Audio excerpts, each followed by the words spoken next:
রে তোর চোখের কি এলো? জমিদার আমার চোখ তুলি লিয়েছে। জমিদার তোর চোখ তুলে এলো?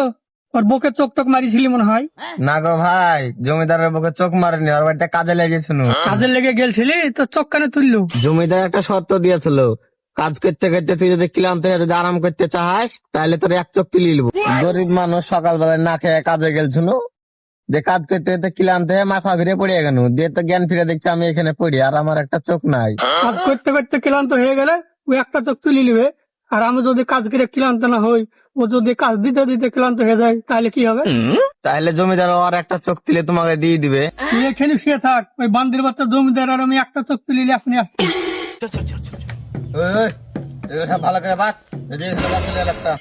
তোল ঘন্টা তোল। জমিদার বাবু, আমি খুব গরিব মানুষ, দয়া করে যদি আপনার কাছে আমাকে কাজে রাখতেন তাহলে ছেলে মেয়ে এলে দুবেলা দুমুঠো ঠিক করে খাইতে পারতাম। হ্যাঁ, কাজে তো রাখবো, কাজের তো একটা লোক দরকার, কিন্তু একটা শর্ত আছে। বলি ফেলেন জমিদার বাবু, আমি তো খুব গরিব মানুষ, আমাকে এখন মানিয়ে নিতে হবে।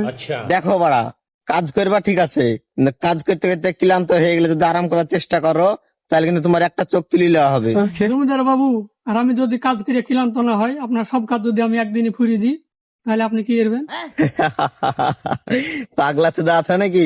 আমার 2000 বিঘা দাগ আছে, একদিন তুমি কাজ করে শেষ করতে পারো? এমন দুইটা চোখ আছে, ভালোই আছে, ওই নিয়ে তুমি বাড়ি চলে যাও। আপনি কাজ দেখান, শেষ করতে পারি কি না পারি ওইটা আমার ব্যাপার, না পারলে আপনাকে একটা চোখ আমি নিজে হাতে তুলে দিয়ে বাড়ি চলে যাবো। ঠিক আছে, তাহলে আমার পেছে পেছে আয়। এই দে, এই যত ঘাস গেলা দেখছিস, এই ঘাস গেলা সব কাটিয়ে আমার বাড়িতে নিয়ে যে মোষ গালানোর লেগে চারা কেটে রেখে দেখা। ঠিক আছে, আমি বাড়ি যান, আমি এখনই দেখছি। ঠিক আছে। হ্যালো রতন ঘোষ, তোর কটা গরু আছে? 200টা। তাড়াতাড়ি জমিদারের বাগানে নিয়ে তো, আর ঘাস সব উড়ান দিয়ে দিয়েছে। হ্যাঁ হ্যাঁ, 8 ঘন্টার মধ্যে পরিষ্কার করে ফেলতে হবে, সব গরু নিয়ে আই। ঠিক আছে। জিয়াতে 5 লাখ টাকা জিতার লোভ হইতে চলে আসছিস, শর্ত গেলা ভালো করে কান দিয়ে শুনেছিস তো? হ্যাঁ জমিদার বাবু, আমি আপনার সব শর্ত শুনেছি। আমি যদি আপনার সাথে জুয়ে খেলায় হারে যাই তাহলে আমার বউকে আপনার হাতে তুলে দিতে হবে। তুই তো আমার কাছে পাক্কা হারবি রে, তারপর তোর বকে আমার হাতে তুলে দিয়ে তুই কি হাত মারবি?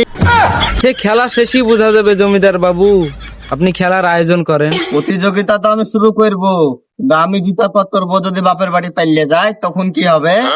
তাতে বরঞ্চ ভালো হবে তুই তোর বউকে নিয়ে গা দিয়ে আমি খেলা আরম্ভ করবো। ঠিক আছে জমিদার বাবু, আপনি খেলার আয়োজন করেন, আমি আমার বউকে নিয়ে আসি। চোখ তোলার বদলা কি নিতে পারবে, না বদলা নিতে গিয়ে নিজের একটা চোখ হারাবে?